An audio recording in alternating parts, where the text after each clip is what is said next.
कधी कधी काय होतं की घरामध्ये भाजीला काही नसतं आणि काय सुचत नाही आपल्याला की कमी वेळामध्ये झटकीपट आणि चवदार असं काय बनवावं. अशा वेळेस ना तुम्ही अशी ही बटाट्याची भाजी म्हणजेच रस्सा भाजी करू शकता. खायला इतकी छान लागते, भातासोबत, भाकरीसोबत, रोटीसोबत खूप भारी लागते. छान चवदार तरीबाज आणि ग्रेव्हीबाज अशी ही बटाटा रस्सा भाजी आज तुम्हाला मी दाखवणार आहे. अगदी कमी वेळात आणि सिंपल प्रोसेसने होणारी ही भाजी आहे. तर चला बघूया याला लागणारे साहित्य, बनवायची कृती. तिकडे बघू शकता मी इथे 2 मोठ्या साईजचे बटाटे कट करून घेतलेत. बघू शकता वरची स्किन काढायची आणि छानपैकी याचे बटाट्याचे तुकडे करायचे. थोडेसे मोठे ठेवायचे, बारीक नाही करायचे. आता बटाट्याची साईज तुम्ही आवडीनुसार करू शकता. थोडा वेळ मी पाण्यात ठेवला आहे जेणेकरून काळे पडणार नाही. त्यानंतर एक अर्धी वाटी कांदा घ्यायचा, अंदाजे एक कांदा बारीक चिरून, एक टमाटर बारीक चिरून, इथे थोडासा अद्रक घेतलाय आणि त्यानंतर लसणाच्या पाकळ्या कट करून घेतल्यात आणि इकडे कढीपत्त्याची पानं, बारीक चिरलेली कोथिंबीर हे आपल्याला फोडणीसाठी लागणार आणि हे थोडेसे शेंगदाणे भाजून घेतलेत. शेंगदाण्याच्या ऐवजी तुम्ही इकडं खोबरंसुद्धा वापरू शकता, पण शेंगदाण्याने छान चव येते. आता मिक्सरचे छोटं भांडं घ्यायचं, याच्यामध्ये भाजलेले शेंगदाणे टाकायचे आणि सर्वप्रथम काय करायचं, आपण ना हे शेंगदाण्याचा कूट करायचा थोडासा जाडसर. हे बघू शकता थोडंसं जाडसर केलेलं आहे कारण लसूण नंतर ॲड करायचा. लगेच सुरुवातीला शेंगदाण्यासोबत नाही टाकायचं. हे जरा साईडला काढून घेते आणि आता लसूण याच्यामध्ये टाकायचं. मी यामध्ये अद्रक टाकणार नाही आहे आणि ते का नाही टाकणार आहे पण तुम्हाला सांगते. हे अद्रक मी असं कट करून नाही टाकणार आहे. मी मसाला परतता वेळेस ना हे अद्रक ना किसून टाकणार आहे. खूप छान वेगळी फ्लेवर येतो मस्त रश्श्यामध्ये. तर इकडे बघू शकता लसूण आणि शेंगदाण्याचा जाडसर कूट करून घेतला आहे. अजिबात पाणी वगैरे टाकायचं नाही, जाडसर असं कूट करून घ्यायचं. थोडे थोडे दाणे दाणे लागले पाहिजे शेंगदाण्याचे, तर छान म्हणजे थिकनेस येतो ग्रेव्हीला. अगदी पातळ नाही बनवायचं. छोटंसंच वाटण केलं आहे लसूण शेंगदाण्याचं. पॅनमध्ये तेल तापत ठेवायचं. तरीवालं तुम्हाला जर रस्सा आवडत असेल तर तेल थोडंसं जास्त टाकायचं. म्हणजे आपण 2 चमचे टाकतो ना, तिकडे अंदाजे 2.5 चमचे किंवा जास्तीत जास्त 3 चमचे टाकू शकता. त्यानंतर याच्यामध्ये जिरे आणि कढीपत्ता टाकायचा सुरुवातीला.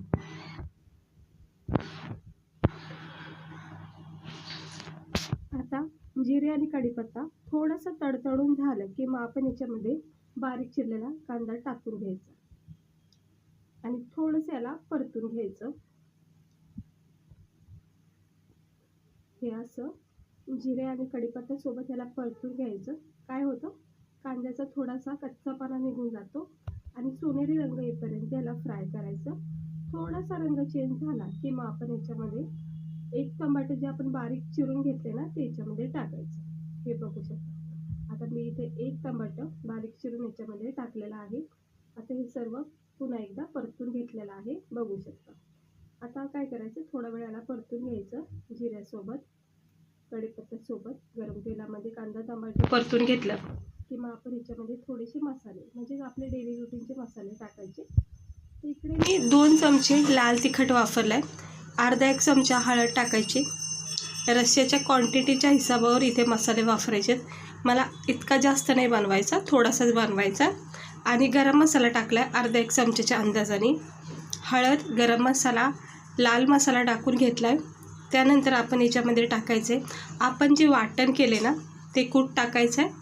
त्याच्या अगोदर धना पावडर टाकायचं 1-1.5 चमच्याच्या अंदाजाने. हे मी घरी बनवलेले धना पावडर आहे. धने छानपैकी वाटून घेतलेत बारीक. घरच्या घरीसुद्धा तुम्ही बनवू शकता. आणि घरचं कसं छान फ्लेवर असते, म्हणजे नॅचरल असतं घरी बनवलेल्या प्रत्येक गोष्टी. आता हे परतून घ्यायचं सर्व मसाले. हे कांदा टमाटे जिऱ्यासोबत परतून घ्यायचं गरम तेलामध्ये अगदी मंद आचेवर. आणि हे वाटलेलं आपलं जे शेंगदाणे लसूणचं जे वाटण आहे ना त्याच्यामध्ये टाकून घ्यायचं. हे बघू शकता लसूण टाकल्यामुळं मसाल्याला चिकटपणा म्हणजे त्या शेंगदाण्याला चिकटपणा येतो. त्यामुळं सुरुवातीलाच थोडे शेंगदाणे बारीक करून घ्यायचे. थोडंसं किंचित पाणी टाकून हा मसाला ना तेल सुटेपर्यंत परतून घ्यायचा. जेणेकरून काय होतं, मस्त फ्लेवर तर उतरतं. दुसरी गोष्ट मसाला छान परतला जातो. आता आपण ह्याला थोडा वेळ परतून घ्यायचं. मसाला जर चिटकत असेल तर किंचित पाणी इकडे तुम्ही टाकू शकता. आता मी याच्यावर झाकण ठेवणार आहे एक अर्धा सेकंड. थोडंसं मला पाण्याची आवश्यकता वाटली आहे त्यामुळे मी थोडंसं पाणी ॲड केलं. झाकण ठेवते अर्धा सेकंड. आणि आता थोडीशी वाफ झाली हे अद्रक ना असं किसून टाकायचं किंवा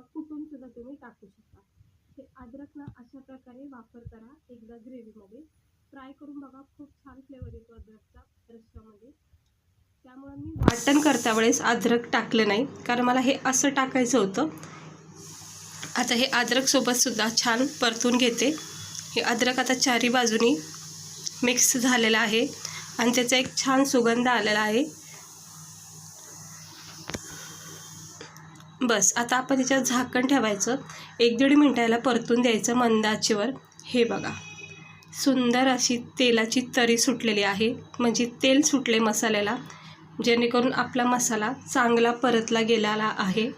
मसाल्याला तेल जोपर्यंत सुटत नाही ना तोपर्यंत मसाला परतला गेला पाहिजे. आणि आता आपण ह्या स्टेजवर बटाटे टाकून घ्यायचे. हे बघा, खूप छान रस्सा भाजी ही तयार होती बटाट्याची.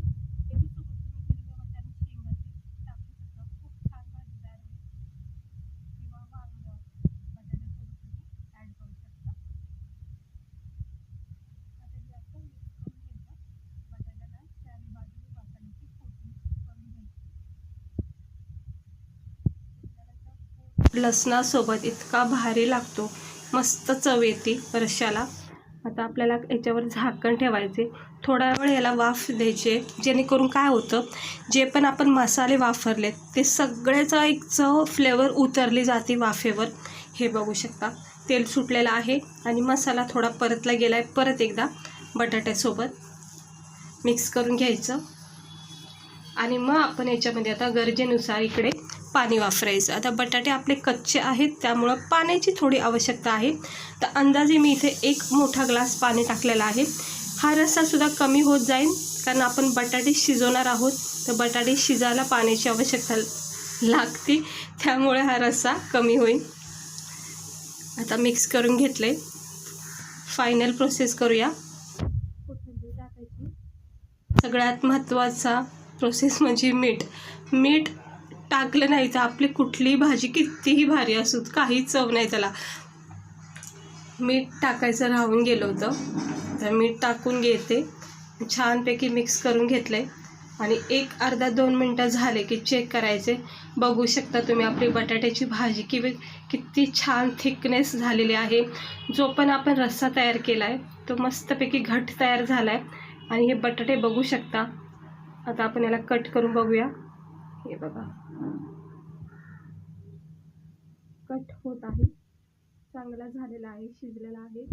याला आता वाफेवर ठेवायचं, गॅस बंद करायचा आणि इतकी खमंग सुंदर असा सुगंध याचा आलेला आहे. छान वाटते रस्सा भाजी. तुम्ही नक्की एकदा ट्राय करा अशा प्रोसेसने, खूप आवडीने खाताल. आता याच्यावर झाकण ठेवायचे. त्याच्या आधी थोडी कोथिंबीर टाकायची आणि झाकण ठेवायचं आणि जे आपण वाफा निघतात ना त्या वाफेवर याला थोडा वेळ ठेवायचं, म्हणजे गॅस बंद करून. तर ही कोथिंबीर मिक्स केलेली आहे, याच्यावर आता झाकण ठेवायचं आणि गॅस बंद करून हे थंड होऊन घ्यायचं. हे बघू शकता, थंड केलं आहे. झाकण ठेवून मी पूर्ण वाफा ज्या होत्या त्या सगळ्या भाजीने परत एकदा सोकून घेतलेला आहे. छान फ्लेवर उतरलेला आहे आणि याची ग्रेव्ही तुम्ही बघू शकता किती छान घट आणि थिक झालेली आहे. बटाटे मस्त नरम गाळ शिजलेले आहेत. अगदी पण मॅश होईपर्यंत बटाटा शिजवायचा नाही, थोडासा नॉर्मल ह्याच्यामध्ये कच्चापणा, म्हणजेच थोडासा असं आपल्याला खाता वेळेस बटाटा जाणवलं पाहिजे. नाही तर काय होतं, कधी कधी अगदीच गाळ होऊन जातो. हे बघा, हे बटाटा रस्सा भाजी आपली चमचमीत झणझणीत अशी चवदार मस्त भाजी तयार झाली. गरमागरम पुरीसोबत जर तुम्ही ह्याचा आस्वाद घेता ना तर खरंच तुम्हाला असं वाटेल तुम्ही कुठे लग्नात किंवा हॉटेलमध्ये भाजी खातात. इतकी भारी भाजी तयार होती. सेम प्रोसेसने एकदा करून बघा, आवडीने खाताना खात्री आहे. बघा किती सुंदर अशी ही आपली छान अशी बटाट्याची रस्सा भाजी तयार केली. आपण अशी भाजी नेहमी एकदा ट्राय करून बघा आणि सेम प्रोसेसमध्ये तुम्ही वांग बटाटासुद्धा करू शकता. चला, भेटते मी तुम्हाला पुढच्या व्हिडिओमध्ये एका नवीन रेसिपीसह.